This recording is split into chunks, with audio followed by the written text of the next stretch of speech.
2:53 p.m. January 26, 2025. We're next to part 1. After Good afternoon, guys. Wala pa nagtinda si Timonik, pero niadto ko silang balay. Palit ko siyang nag-ulan manggod. Pero nagpayong ko grabe. So, kuan ni siya nga chocolate sa Timonik tagluto ani. Butangan nig butter tapos another ingredients something. Okay.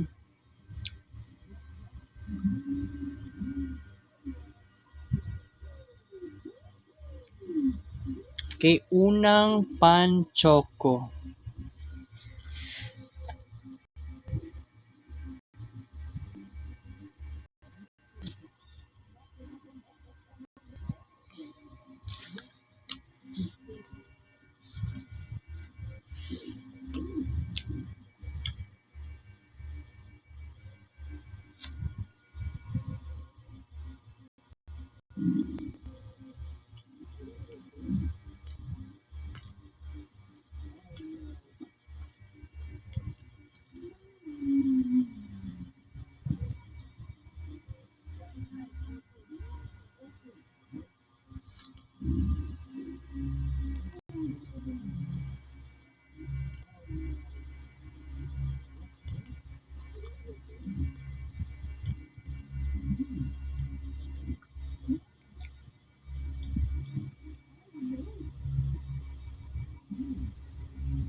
Kaduang pan choco.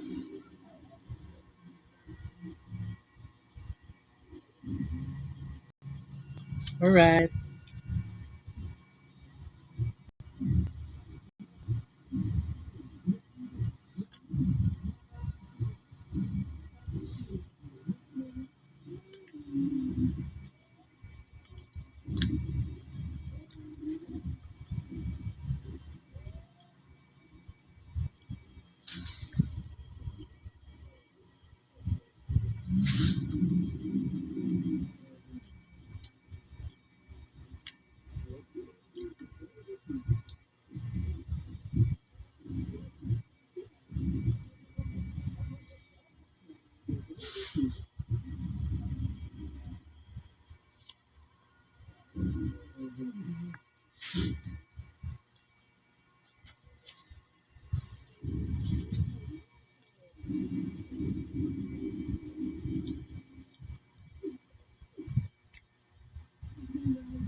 Dua ka pan choco from upas praak.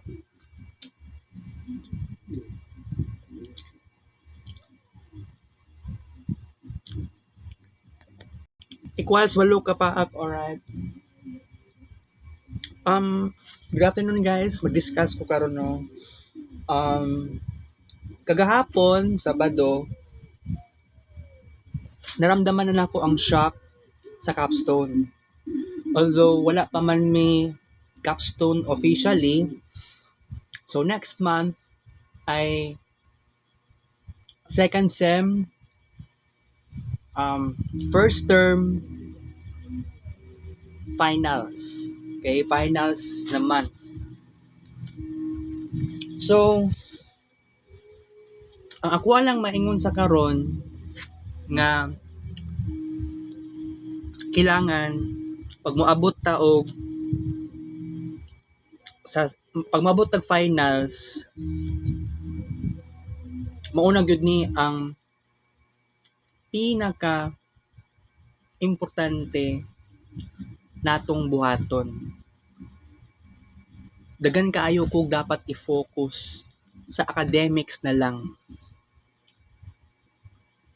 How many times ko nag-ingon sa akong sarili, gusto ko mo try og arts especially, pero especially kung next month kung pinag-usapan, imposible nga mahimo na ako to. Maski maingon na lang nako nga ay okay ko, ay komportable ko. Wala ko'y lingaw, wala ko'y buhaton, 'di ba? So for example, next month, maski ingana man ang mahitabo, dili dapat magpaka-busy, dili dapat mag-multitask. So dapat ang ako amang jud, dapat ibuhos na ako ang akong sarili, ang akong energy diri sa capstone. Pero wala pa tay capstone next month. Pero padulungay na ta. Walay programmer sa kagrupo na ako. Okay? Pero ang ako alang maingon sa karon, lalaban ako. Lalaban ako para sa ingani nga moment. Naatay mga dapat buhaton. Makaya na to ni, ma-achieve na to ni. Kasi gipili na ko ang BSIT. Pero sa tinuod lang, dili ka na ang pinaka-bet na ako. Maupod nga, it could be contradictory sa ko ang side. So,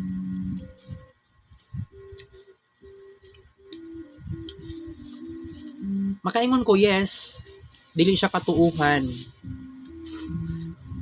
Magipili na ko ning BSIT.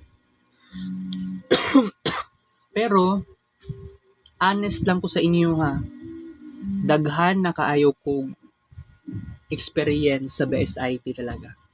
Maski, nakaagi kong SQL, may SQL, naagi kong C++, or Java, Python, wala ko latunan na sila ha, masig isa.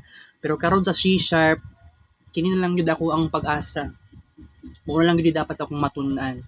What if mangutana ako kay Ma'am Rosie o kay Sir Hens? Si Ma'am Rosie program head, si Sir Hens mauna na mo ang capstone advisor. Dili ako nagpili kay Sir Hens kundi katon si CJ ito si RJ Carillo.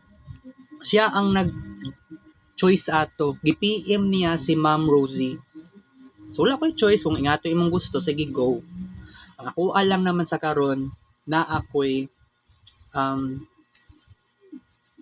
kailangan na sige, go lang ko.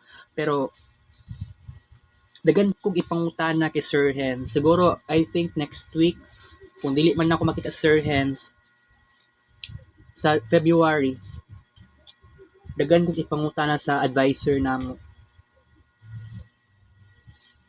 This is very hard. I know.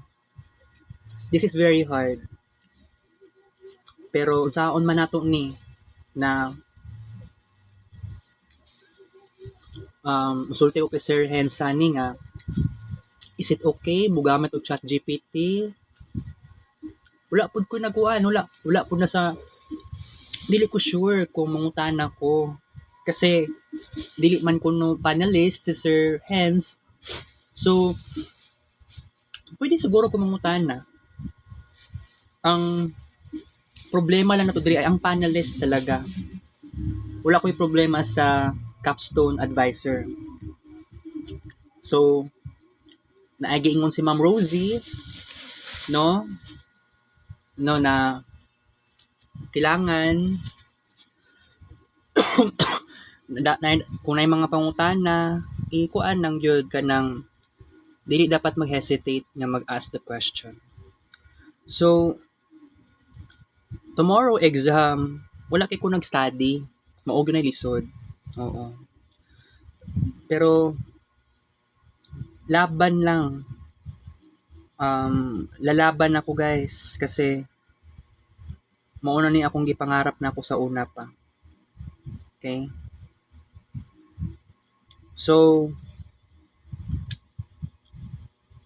daghan kaayo giingon si Ma'am Rosie, and then gikuan na lang nako i-transcript nako kay kato kining last time Friday sa Friday gabi 7 to 9 PM wala akong mama diri nato sa Bansalan si pastor ni gawas, and then ako na ako di sa kwarto nag aircon, I mean more likely nga nagkuan ko um exhaust fan lang ko diri nag aircon sa pikas kwarto.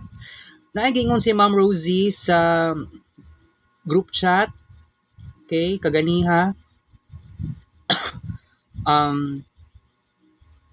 Good morning, students. Please start researching online, or maybe you can visit other schools in our city for some capstone ideas that are in line with our capstone capstone agenda. Naay upat ka capstone agenda nga gihatag ni Ma'am Rosie sa amoa nga batch. Number 1, environment protection and preservation. Number 2, climate change. Number 3, health informatics or digital health. Number 4, tech for agri-tools. Be sure to give the letter to your advisor and get their confirmed or conforme signature by the coming week. Mga next karon na week, more likely. Also, I'll be sharing to the advisors the e-copy of the guidelines and capstone document outline. So no need for you students to print these docs and furnish them a copy.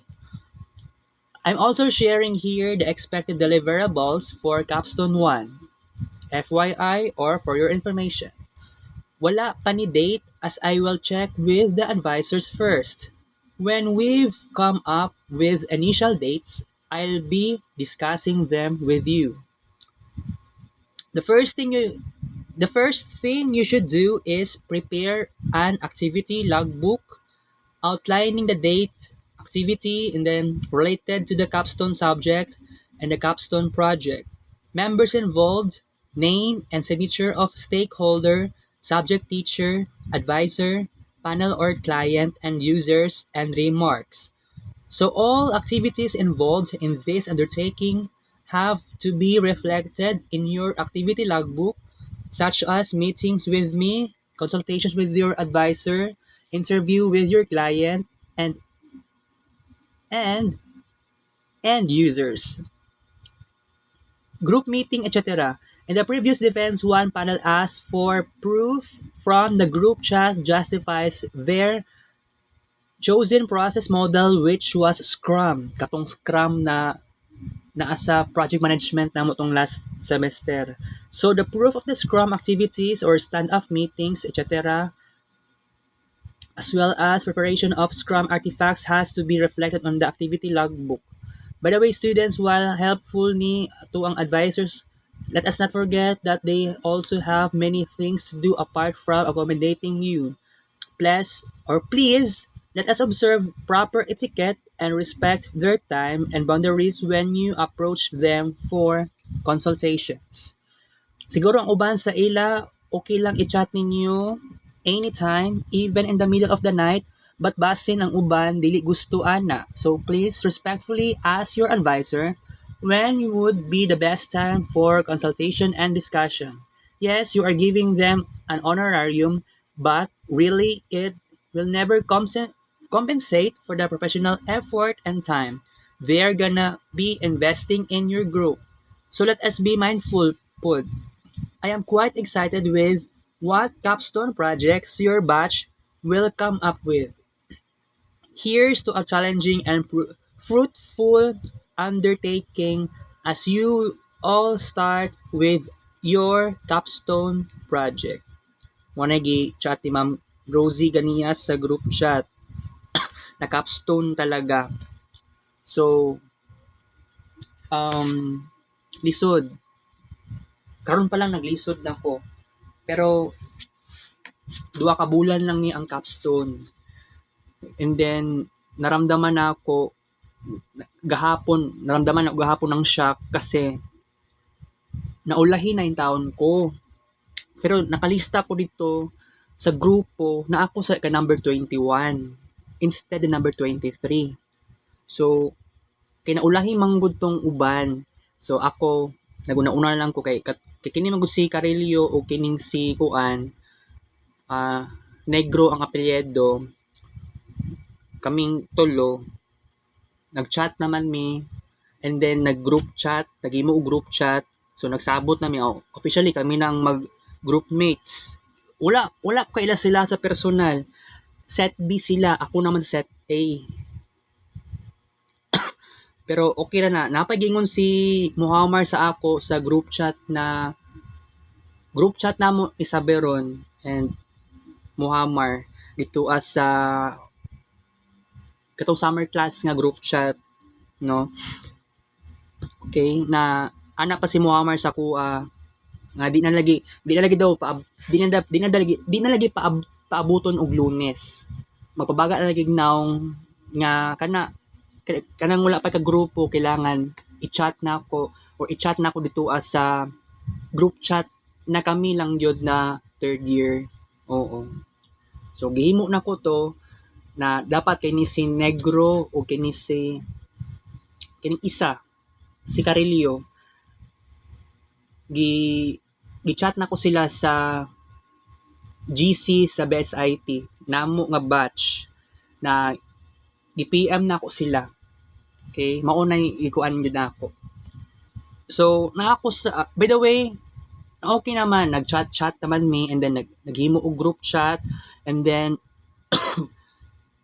nag-ingon nato si Carillo yata to ni ay dili basta ni sugot na lang pod ko na niingon si Carillo or si Negro. Basta niingon lang sa ko gahapon nga grupo lagi daw grupo na gyud mi officially.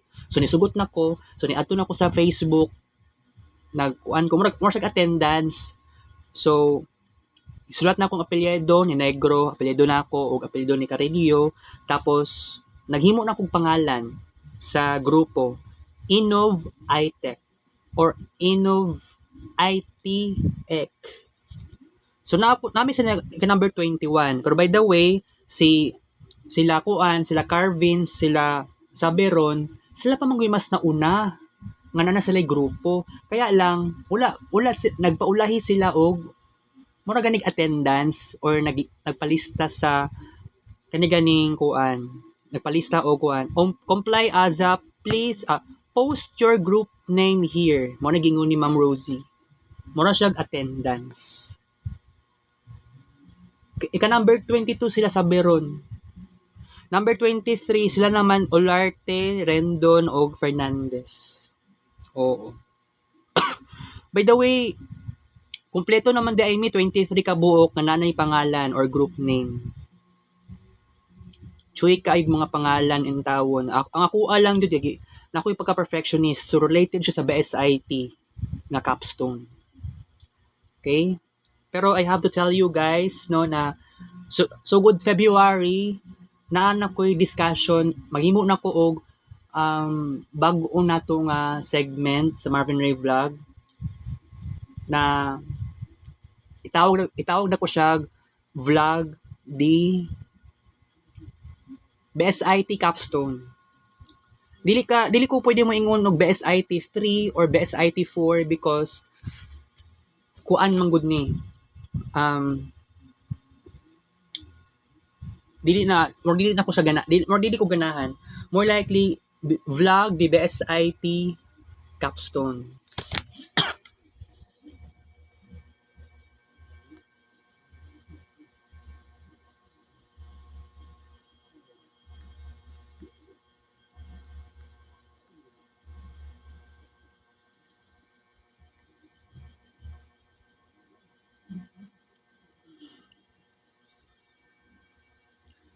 Puhunan na guys ha. Mahitabo na gyud na siya guys. Don't worry. So sa February or dapat magkuan. Ay wait. Pwede po day karon. nikaon na kog pan. Tapos nag-discuss di ko karon about sa ingani. Saon man ni, si maayong idea ani. Pwede no. O sige, ano na lang may tabo. Nag-change akong mind. Sige, pwede. Pwede nang ingato. Okay?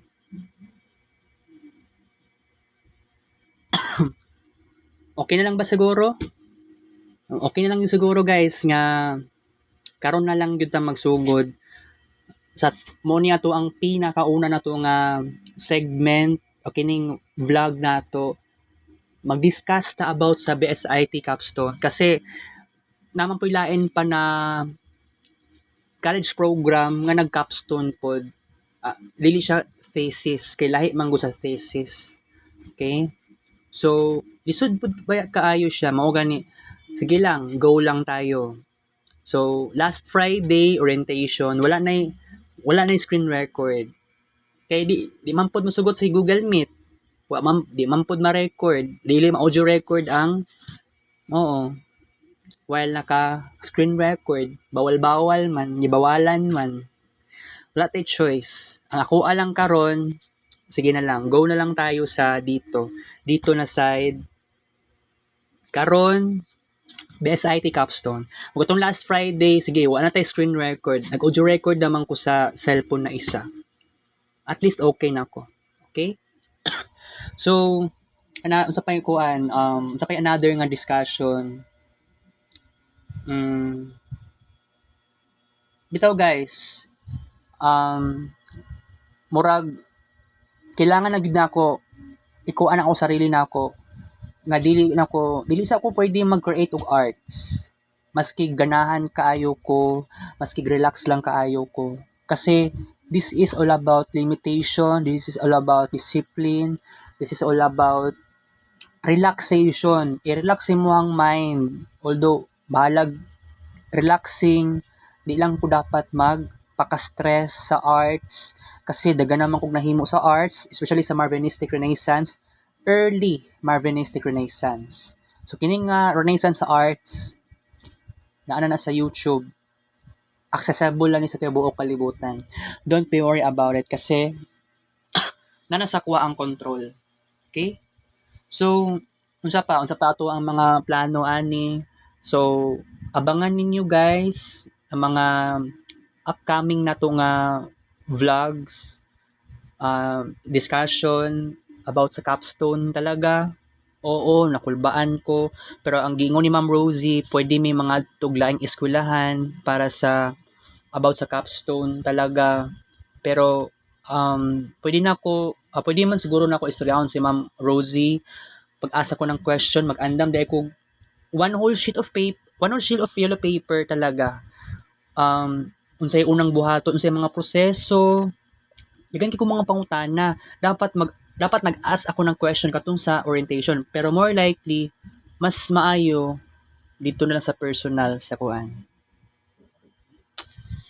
Uli si Pastor. Bye. Kita ka sa next vlog.